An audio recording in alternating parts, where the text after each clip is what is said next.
Hello everyone, कैसे हो आप लोग। आई होप आपकी चैप्टर 1 चैप्टर 2 कंप्लीट कर लिए होंगे। इन केस नहीं किया हुआ आपने तो ये मैं रिकमेंड नहीं करूँगी चैप्टर 3 देखने का।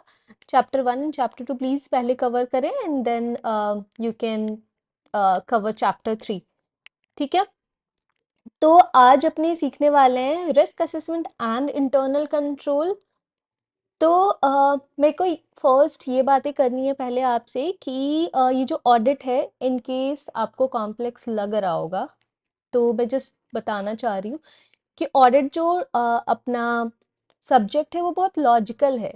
इन केस अगर आप इसके डॉट्स कनेक्ट करोगे तो आपको फिर चीज लगने लगेगा कि अच्छा ये तो एक दूसरे से कनेक्टेड हैं टॉपिक्स, एंड देन ये बहुत लॉजिकल लगने लगेगा। एंड यहाँ अपने जो सीख रहे हैं वो लॉजिकल वे में ही सीखेंगे। जैसे रिस्क असेसमेंट अगर अलग से आप सेपरेटली सीखना चाहोगे तो आपको लगेगा पता नहीं ये क्या ही है, क्यों ही करते हैं, is it relevant not. But in case आप अदर टॉपिक्स अदर चैप्टर से कनेक्ट करके देखो तो लगेगा कि नहीं ये तो सब समझ में आ रहे हैं। देन आपको वो फ्लो, तो मेरे को लगता है ऑडिट में आपको समझने के लिए वो फ्लो का क्लियर होना बहुत ही ज़्यादा इम्पॉर्टेंट है। तो आज अपने मैट अभी कवर नहीं करेंगे, अभी जस्ट जो अपने सीख चुके हैं 2 चैप्टर्स में, चैप्टर 1 एंड 2 में, उसके कुछ पॉइंट्स लेके एंड देन चैप्टर 3 के कुछ पॉइंट्स लेके अपने को कि जस्ट चेक करेंगे कि अपने को फ्लो पता है कि नहीं, क्यों करें, एक दूसरे से कनेक्ट करेंगे, उसका रेलेवेंस क्या है। तो ये आज अपने सीखने वाले हैं। ठीक है, चलिए फटाफट अपने स्टार्ट करते हैं। Just give me 1 second.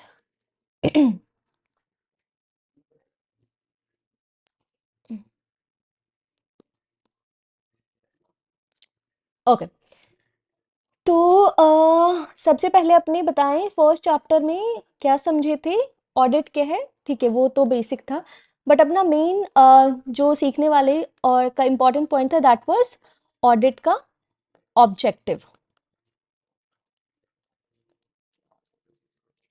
Objective क्या था आप खुद ही बताएं, बिकॉज हमेशा हर चैप्टर में हर टॉपिक में जो भी आप ऑडिट रिलेटेड प्रोसीजर परफॉर्म कर रहे हैं उसमें आपको ये सेंटर में रखना है ऑडिट ऑब्जेक्टिव, तभी आप अकॉर्डिंगली टेस्टिंग परफॉर्म कर पाएंगे या audit efficiently and effectively complete कर पाओगे। तो अपना ऑब्जेक्टिव क्या था कि एक्सप्रेस एन ओपिनियन,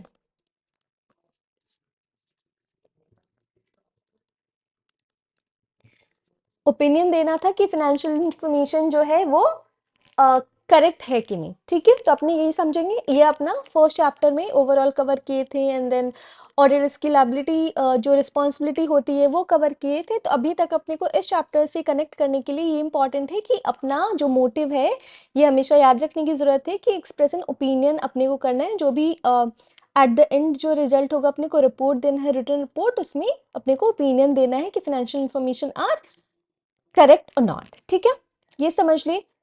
अब अपने चैप्टर 2 में कवर क्या किए थे, ऑडिट प्लानिंग। मैं फिर इसके डिटेल में नहीं जाऊंगी कि ऑडिट प्लानिंग के अंदर क्या किए थे, बट हाँ क्विकली अपने डिस्कस कर लेते कि ऑडिट प्लानिंग में अपने कवर करे थे ओवरऑल ऑडिट स्ट्रैटेजी, फिर प्री इंगेजमेंट एक्टिविटीज़, फिर ऑडिट प्लान किए थे, फिर अपने डिस्कस किए थे ऑडिट प्रोग्राम क्या होता है, और फिर अकॉर्डिंगली इसकी एडवांटेज डिसएडवांटेज कौन सा ब्रॉड लेवल पे होता है, ये सब आपने कवर करा था चैप्टर 2 में। इन केस आपने नहीं करा हुआ है एंड स्ट्रेट अवे आप यहाँ आएंगे चैप्टर 3 कवर करने, तो प्लीज़ एक बार जाके चैप्टर 1 का, आई वुड से चैप्टर 2 का पार्ट 1 एटलीस्ट देख लीजिए, तो उससे बहुत कुछ आपकी क्लियर हो जाएंगी कि फ्लो क्या है। तो आपने क्या किया, अभी XYZ कंपनी जो है आपकी कौन सी कंपनी है, XYZ कंपनी जो है उनकी, sorry my hand writing is bad. ठीक है, तो XYZ कंपनी का आपने ऑडिट स्टार्ट किया है। ठीक है, आपको एंगेजमेंट लेटर मिल गया है, मतलब ऑडिटर अपॉइंट हो गए हैं, आपने ऑडिट प्लानिंग जो है वो कर ली है। ठीक है, ऑडिट प्लानिंग में जो भी ओवरऑल ऑडिट स्ट्रैटेजी सब कुछ, मतलब रिसोर्सेज वगैरह सब रेडी है कि क्या करना है क्या नहीं करना है, सब हो गया। अब नेक्स्ट स्टेप आता है आपको कि आप अपने रियल ऑडिट वर्ल्ड में अब जाएंगे।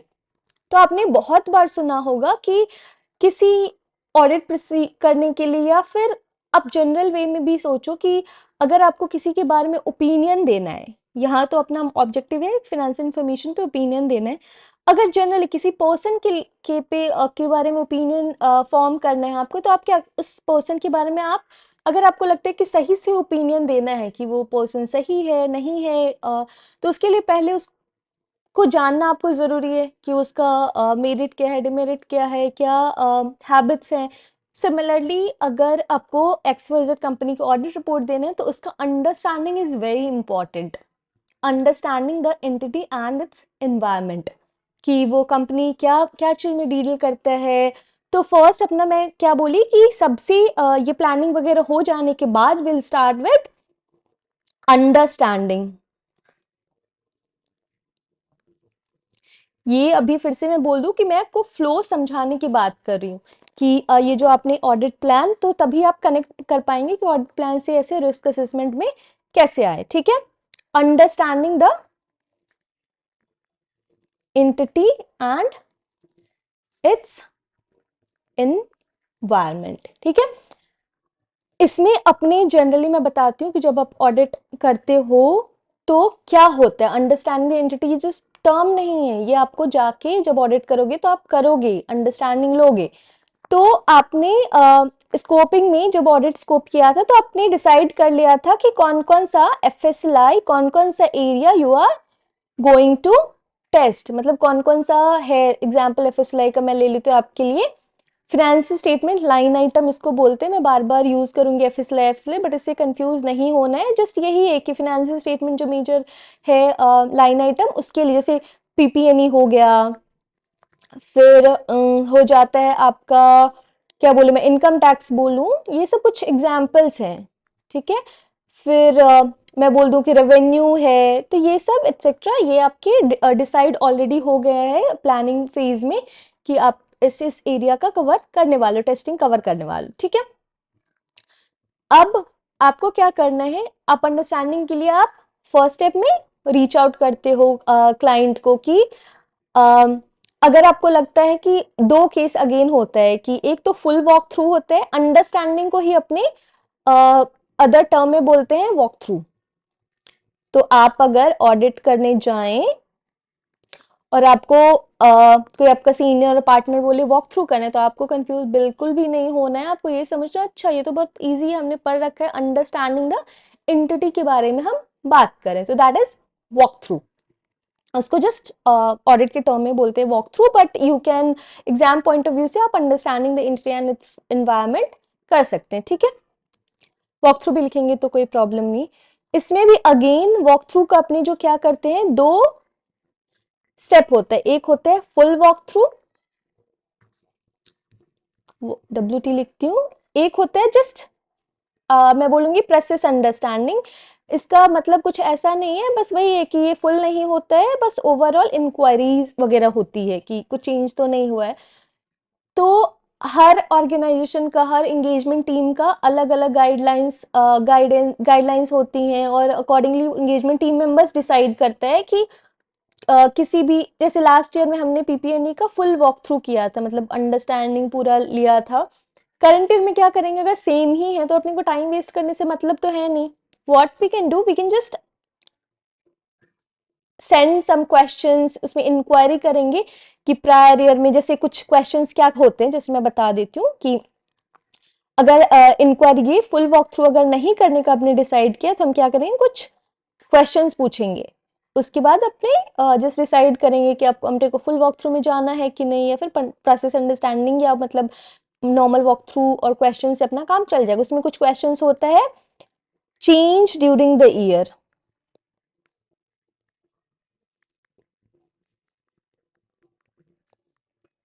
ठीक है, ये पता नहीं क्यों हो रहा है, my bad, it's not working, just give me 1 second.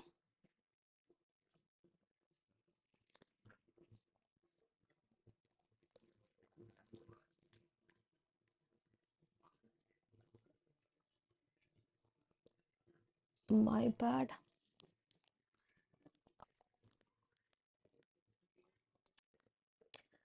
चलिए, तो अपनी क्या बात कर रहे थे? ये मेरा समहाउ काम नहीं कर रहा है। तो अपने क्या कर रहे थे? ये चेंज ड्यूरिंग द ईयर। ठीक है, ये पूछेंगे क्वेश्चन। ओके, आपका जो लास्ट ईयर हमने ये वॉक थ्रू करा था, आपका कुछ ड्यूरिंग द ईयर कुछ पॉलिसी में चेंज हुआ है, कुछ प्रोसेस जो आप पहले ऑथराइजेशन सपोज एक एंटिटी का होता है, अब करंट ईयर में ऐसा तो नहीं है कि दो एंटिटी का ऑथराइजेशन हो गया है। तो इन दैट केस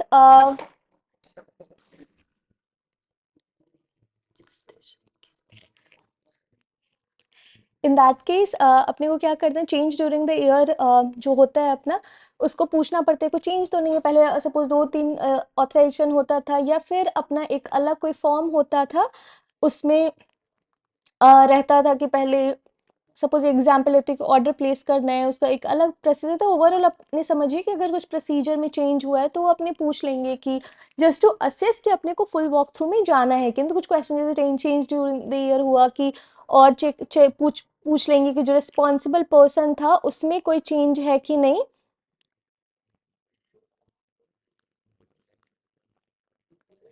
कोई टेक्नोलॉजी में चेंज हुआ है कि नहीं, दैट इज़ वेरी इंपॉर्टेंट। क्योंकि मतलब अगर चेंज होता है टेक्नोलॉजी में तो डेफिनेटली हमें देखना पड़ेगा कि जो न्यू टेक्नोलॉजी आया है उससे वो सही आउटपुट दे रहा है कि नहीं, उसको समझना पड़ेगा एंड अकॉर्डिंगली फिर आगे टेस्टिंग परफॉर्म करनी पड़ेगी। तो ये कुछ प्रोसेस अंडरस्टैंडिंग होती है।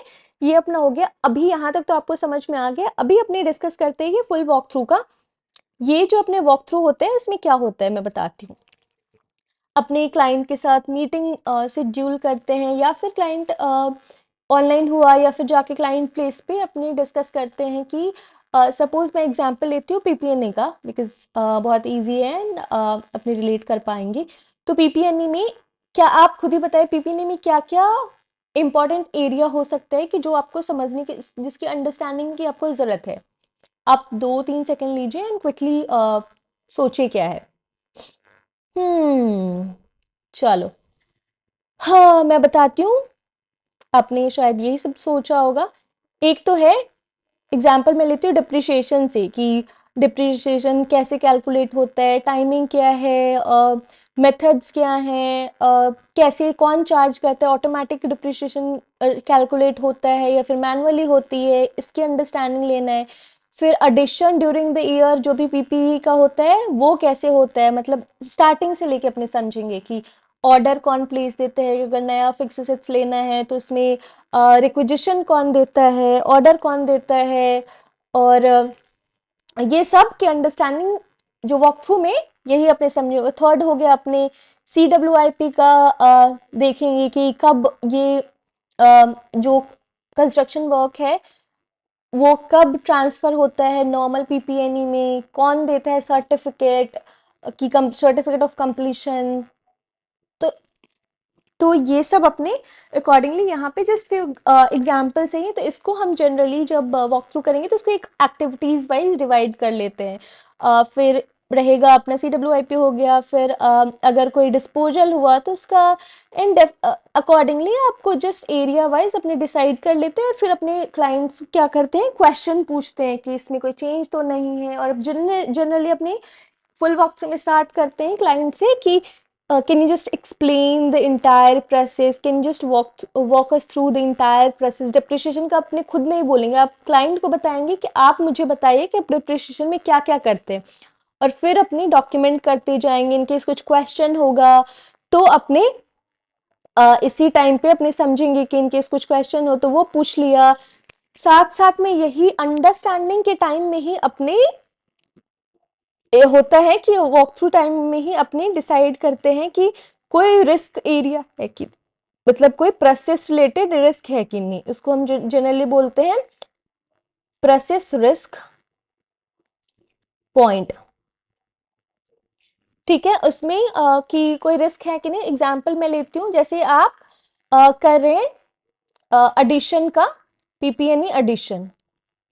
ठीक है, तो इसमें आपको पता चला कि कोई, मतलब जिसको मन हो रहा है वो ऑर्डर का प्लेस कर दे रहा है, मतलब there is no such procedure of, मतलब ऑर्डरिंग का। ठीक है, there is no such policy, there is no such procedure. ठीक है, तो ये आपको लग नहीं रहा है कि ये रिस्की एरिया है? जिसको मन में आए, ऐसा तो नहीं होना चाहिए। There should be like authorisation का प्रोसेस, कि कोई एक रिक्वायरमेंट रेज करेगा, फिर उसका कोई वैलिडेशन करेगा, एंड देन वो फिर परचेज। अदरवाइज अगर कोई पॉलिसी ने कोई भी कर दिया एंड देन उसका पीपीए नहीं आएगी, जिसकी जरूरत भी नहीं है, वो भी असेट आ गया, तो ये तो लॉस है, राइट? कंपनीज के लिए कॉस्ट, ये सही नहीं है। तो ये एक रिस्क हुआ यहाँ पे। तो क्लाइंट क्या कर, मतलब जब हम ऑडिट करते हैं तो साथ साथ में ये प्रोसेस रिलेटेड रिस्क को भी समझते हैं, एंड साथ साथ में पूछते भी है कि अच्छा यहाँ पे आपने कुछ कंट्रोल लगा रखा है क्या? तो जनरली बोलते हैं कि हाँ, हम ऑथराइजेशन है हमारे पास। तो ये सब चीजें अपने डिस्कस करते हैं। जस्ट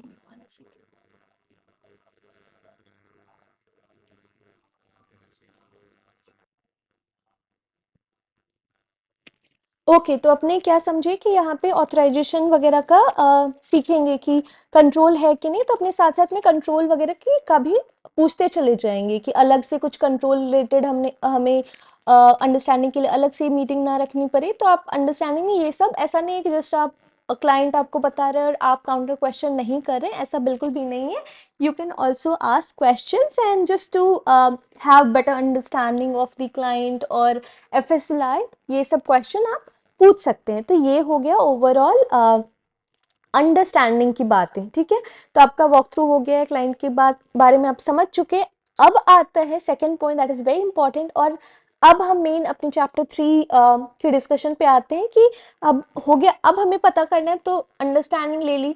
अब वेरी इंपॉर्टेंट ये आता है कि अब कौन सा एरिया रिस्की है और कौन सा एरिया रिस्की नहीं है, वो कैसे पता चलाएंगे?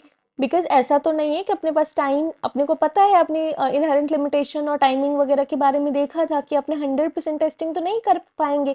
और अपने को ये भी ध्यान में रखना है कि जो एरिया रिस्की है उस पर अटेंशन ज़्यादा देने की ज़रूरत है, उसको टेस्ट करने की ज़रूरत है। तो उसके लिए अपने को एक टर्म आता है दैट इज, और जो अभी पढ़ने वाले हैं, that is called risk assessment. क्या बोलते हैं उसको? रिस्क,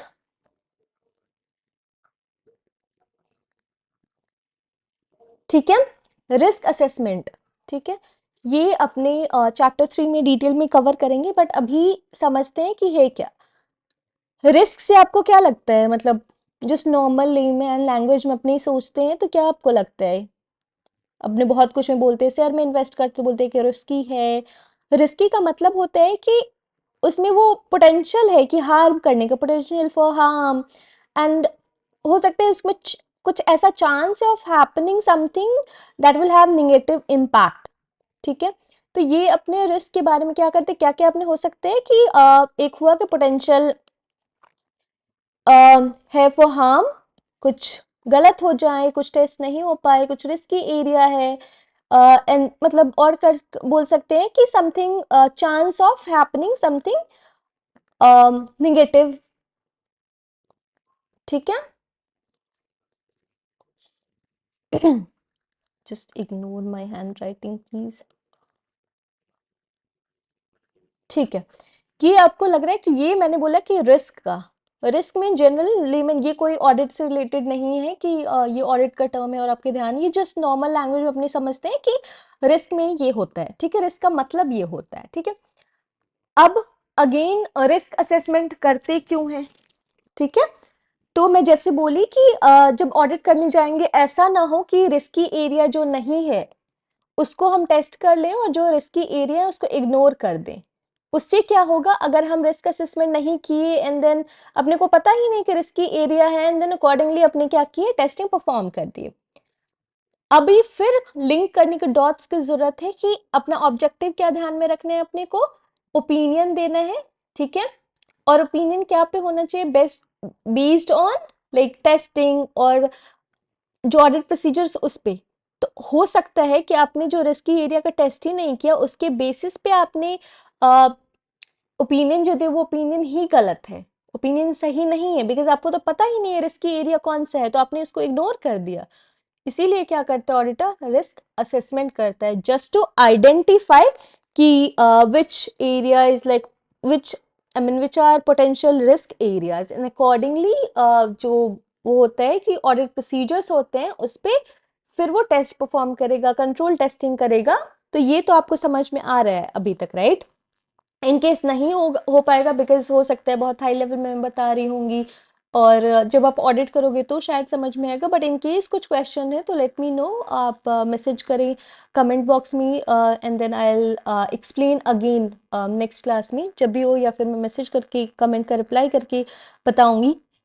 बट वही मतलब आप ओवरऑल आपको ये समझना है कि आपको फर्दर ऑडिट प्रोसीजर परफॉर्म करने के लिए यू शुड हैव अंडरस्टैंडिंग कि which area is risky and which can be ignored, no further audit procedure is required. तो अपने क्या करते हैं रिस्क असेसमेंट। अब सोचिए अपने क्या किए थे, XYZ और कंपनी की टेस्टिंग करने वाले थे, ठीक है? तो आपका अभी अंडरस्टैंडिंग भी हो गया, आपको पता चल गया है वॉक थ्रू वगैरह से, और कहाँ कहाँ मतलब क्लाइंट ने कहाँ कहाँ कंट्रोल लगा के रखे हैं। आपको अंडरस्टैंडिंग एरिया का हो गया कि अच्छा ऐसे ऐसे ये लोग पॉलिसी है, ऐसे ऐसे प्रोसीजर है, ये सब समझ आपको। अब क्या करना है, वही रिस्क असेसमेंट करनी है, ठीक है? रिस्क असेसमेंट जो होता है वो मल्टीपल फैक्टर्स पे डिपेंड करता है। ये जो भी मैं बता रही हूँ वो एग्जाम पॉइंट ऑफ व्यू से तो मतलब ठीक है, रेलिवेंट है, बट आपके अंडरस्टैंडिंग के लिए बहुत ज़्यादा इंपॉर्टेंट है, सो दैट अपने जब इंस्टीट्यूट के टेक्स्ट कवर करें तो आपको कनेक्ट कर पाओ, आपको समझ पाए वो टर्म्स की, ठीक है हमने यही पढ़ा था और यहाँ पे ये पढ़ रहे, तो फिर आप क्विकली उसको कनेक्ट कर पाओगे, क्विकली समझ में आएगा आपको, ठीक है? मल्टीपल फैक्टर्स जो होते हैं, मैं एक दो फैक्टर्स का नेम बताती हूँ कि क्या क्या कौन कौन से बेसिस पे। एक तो हो गया अपना कोई कॉम्प्लेक्स नेचर ऑफ ट्रांजेक्शन है, कॉम्प्लेक्स नेचर। आप खुद ही बताइए कॉम्प्लेक्स नेचर अगर किसी ट्रांजेक्शन का रहेगा तो रिस्क कम रहेगा या ज्यादा रहेगा?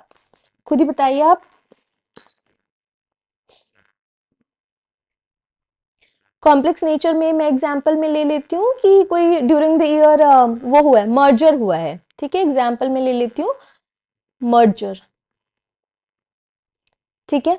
तो ये डेफिनेटली ये थोड़ा सा अनयूजुअल है और कॉम्प्लेक्स भी है, इसके लिए बहुत कुछ करना पड़ता है, तो डेफिनेटली इसको इग्नोर नहीं किया जा सकता है, ठीक है? तो इसको ये कंसिडर करके ऑडिटर बोल सकते हैं कि ये रिस्की है, रिस्की है।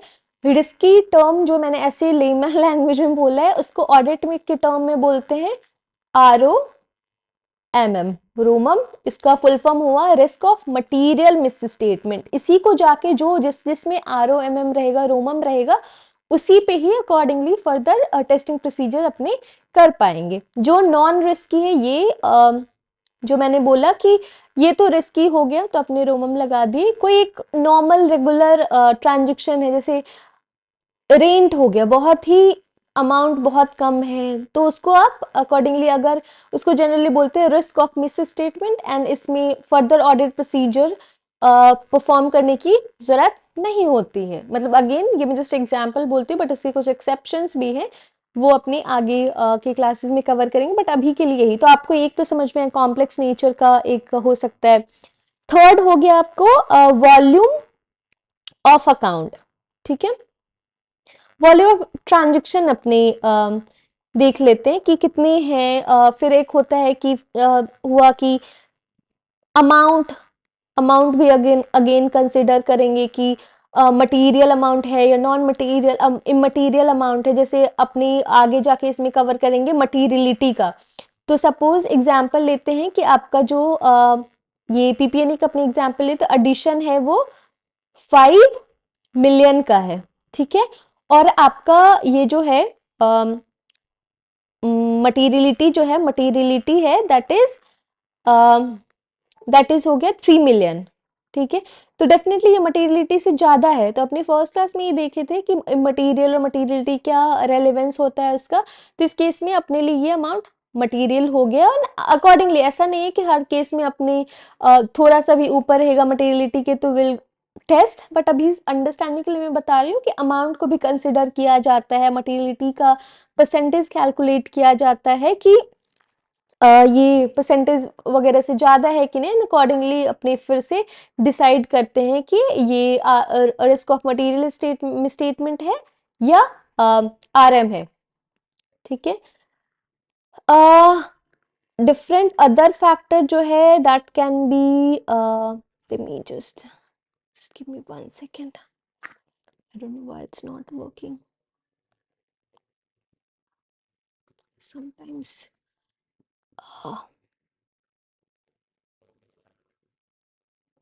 Yes, okay. तो हमने देख लिया कि कॉम्प्लेक्स देख लिया, वॉल्यूम ऑफ ट्रांजेक्शन्स दे लिया, साइज देख लिया। हो सकता है फिर एक नेक्स्ट इंपॉर्टेंट पॉइंट इज ये क्या बोलते हैं इसको, जजमेंट, कि अगर जजमेंट इन्वॉल्व है, जजमेंट इन्वॉल्व है तो मैनेजमेंट का, और तो उसमें डेफिनेटली वो रिस्की एरिया हो जाएगा, और उसको अकॉर्डिंगली हम ROMM करके फिर टेस्टिंग परफॉर्म करेंगे, बिकॉज वो मैनेजमेंट क्या जजमेंट लिया है उसे उसको टेस्ट करना इज इम्पोर्टेंट। फिर अगर हो जाता है कोई का कि मैनेजमेंट का बायसनेस है उसमें, देन वो रिस्की हो जाता है। तो ये सब हर एक फिनेंशियल स्टेटमेंट लाइन आइटम जो होता है, मैंने जो एग्जांपल लिया था कि क्या एग्जांपल लिया था कि वो PPNE का, उसमें फिर अकॉर्डिंगली देखते हैं कि कितने टाइप के रिस्क हो सकते हैं। ये आप डिटेल में जब ऑडिट करोगे तो पता चलेगा कि कितने टाइप के रिस्क हो सकते हैं। एक रिस्क हुआ कि टाइम पे कंप्लीटली रिकॉर्डेड नहीं है, एक हो गया कि प्रेजेंटेड सही से नहीं है फाइनेंशियल स्टेटमेंट में, कंप्लीट नहीं है डॉक्यूमेंट्स, एग्जिस्टेंस है नहीं। अ, तो फिर ये सब अपनी रिस्क को देख के, ये फैक्टर्स को कंसिडर करके रिस्क असेसमेंट करा जाता है। ठीक है, इससे फिर अकॉर्डिंगली डिसाइड होता है कि किस एरिया पे आपको फर्दर ऑडिट प्रोसीजर परफॉर्म करने की जरूरत है एंड किस पे नहीं करने की जरूरत है। ठीक है, तो आपका सपोज किसी एरिया पे जैसे डिप्रिशिएशन में आपको लगा कि मटेरियल मटेरियल है तो उसको टेस्ट फर्दर करने की जरूरत नहीं है। एडिशन में अगर ये हो गया रिस्क ऑफ मटेरियल में स्टेटमेंट आ गया, तो अगेन इसका एक टर्म है audit term, further audit procedures. आपने पढ़ा भी होगा कि फर्दर रिस्क असेसमेंट के बाद फर्दर ऑडिट प्रोसीजर आते। इसमें फिर होता है कि हमने जो हमें रिस्की एरिया है तो हमें पता फर्स्ट तो देखना है कि अच्छा कंट्रोल मैनेजमेंट, ये रिस्की एरिया में आइडियली टेक्निकली मैनेजमेंट को इसमें कंट्रोल लगाना चाहिए जिसकी कुछ प्रॉब्लम ना हो, स्मूथ चले, ट्रांजेक्शन सही हो। तो इसमें पहले अपने चेक करेंगे, कंट्रोल की टेस्टिंग करेंगे।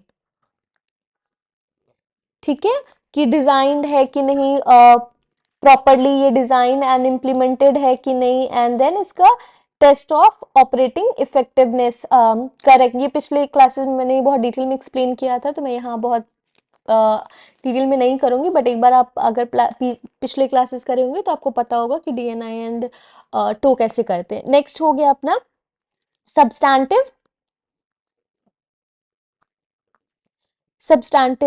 प्रोसीजर करते हैं।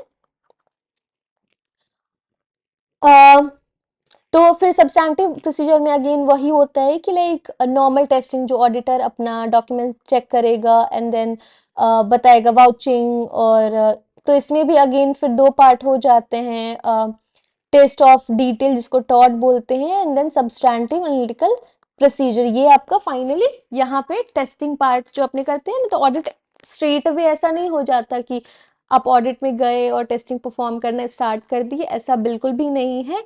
तो आपको ये सब प्रोसेस करनी है। आपको ये समझ में आया कि ये चैप्टर, ये तो आप आगे की क्लासेस में पढ़ेंगे, बट अभी इस चैप्टर में मेनली आपको ये जो अभी यहाँ तक पढ़े ना, ये वाला रिस्क कुछ एग्जाम्पल, तो मेनली ये वाला इस चैप्टर में अपने कंसिडर करने वाले हैं। ठीक है, एक क्विकली समझ लेते हैं, एक दूसरा भी पॉइंट था इंटरनल कंट्रोल, वो भी फटाफट चेक कर लेते हैं कि है क्या। और तो अपना क्या हुआ, इंटरनल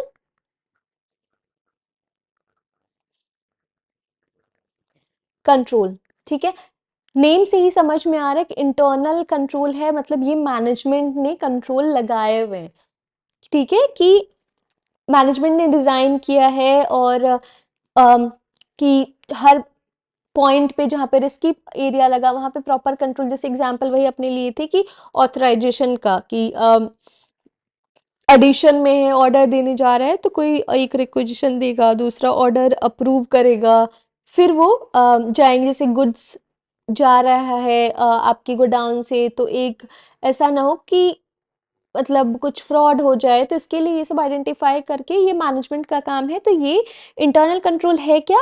फर्स्ट आपको समझने कि डिजाइन बाय द मैनेजमेंट, ठीक है। क्यों ये क्यों डिजाइन होता है ये बताइए। मैंने जस्ट एक बार अभी बताया आपको कि risky area, just to make sure कि जो भी इंफॉर्मेशन है, जो कोई there is no fraud, chance of fraud और एरर को रोकने के लिए ये सब करता है। तो और ये अश्योरेंस भी प्रोवाइड करता है, टू प्रोवाइड एन अश्योरेंस, और मे बी बोल सकते रीजनेबल अश्योरेंस। क्या चीज के लिए मैनेजमेंट आपको वो करेगा, अश्योरेंस देगा कि जो इंफॉर्मेशन जो भी आपको मिल रही है, मैं पीबीसी बोलती हूँ, या फिर आप सोच लीजिए कि डॉक्यूमेंट जो भी आपको ऑडिट के लिए मिल रहा है, या फिर जो फिनेंशियल स्टेटमेंट में जो भी इंफॉर्मेशन है जिसकी बेसिस पे उन्होंने डिस्क्लोज किया है, दिस आर रिलायबल। जो इंफॉर्मेशंस जो है वो क्या है, रिलायबल, मतलब उस पर रिलाई कर सकते हैं, एंड मतलब वो एक्यूरेट भी है, रिलायबल भी है। तो ये सब के लिए मैनेजमेंट जनरली कंट्रोल प्लेस करता है, और ऑडिटर क्या करता है, अंडरस्टैंडिंग लेके ये इंटरनल कंट्रोल का, उसके बाद वो टेस्ट करता है कुछ एक एग्जाम्पल कि ये डिज़ाइन सही से किया है कि नहीं, जैसे डिज़ाइन किया वैसे ही प्रॉपरली इम्प्लीमेंट हुआ है कि नहीं। बिकॉज डिज़ाइन में क्या वो लोग लिख दिया कि डॉक्यूमेंट्स में जो डॉक्यूमेंटेड कि अच्छा ऐसे दो लेवल का रिव्यू होना चाहिए किसी भी एक्सपेंस का। सपोज कोई इतना 50,000 से ऊपर है, उसका दो डिफरेंट लेवल ऑफ अप्रूवल होना चाहिए, ये एक लिख दिया, डिज़ाइन कर दिया। ऑडिटर टेस्ट करेगा कि ये जो लिखा हुआ है, कोई एक एग्जाम्पल लेके कोई एक केस लेके, इंस्टेंस लेके, कि ये जो लिखा हुआ है वो प्रॉपरली हो तो नहीं रहा है, मतलब हो रहा है कि नहीं। 50,000 से ऊपर का ट्रांजेक्शन वो एक्चुअल एक्सपेंस का वो डिटेल्स लेगा, एंड देन चेक करेगा कि टू लेवल्स ऑफ रिव्यू है कि नहीं। अगर रहेगा तो वो बोलेंगे कि it is design and implemented effectively, ठीक है। दूसरा वही करेगा कि डिजाइन एंड इम्प्लीमेंट कर दिया है। दूसरा ऑप्शन होता है कि ऑपरेटिंग इफेक्टिवली में फिर चेक करेगा, डिफरेंट सैंपल्स मल्टीपल लेंगे, और एज पर गाइडेंस और एज पर जो इंगेजमेंट टीम की अंडरस्टैंडिंग, जो डिस्कशन होगी उसके बेसिस पे फिर टेस्टिंग वगैरह करके वो कमेंट करेगा कि और ओपिनियन देगा अपना कि ये ऑपरेट भी इफेक्टिवली कर रही है, जैसे डिज़ाइन किया, जैसे इम्प्लीमेंट किया वैसे ऑपरेट कर रही है। तो ये सब ये चैप्टर 3 में अपने डिटेल में पढ़ने वाले हैं कि रिस्क असेसमेंट क्या होता है, इंटरनल कंट्रोल क्या होता है, रिस्क असेसमेंट असेसमेंट के अंदर फिर अपने पढ़ेंगे कि ऑर्डर रिस्क क्या होता है, एंड मल्टीपल अदर टॉपिक्स। चलिए मिलते हैं आपसे नेक्स्ट क्लास में, till then take care, bye bye. हाँ, I don't know what's happening.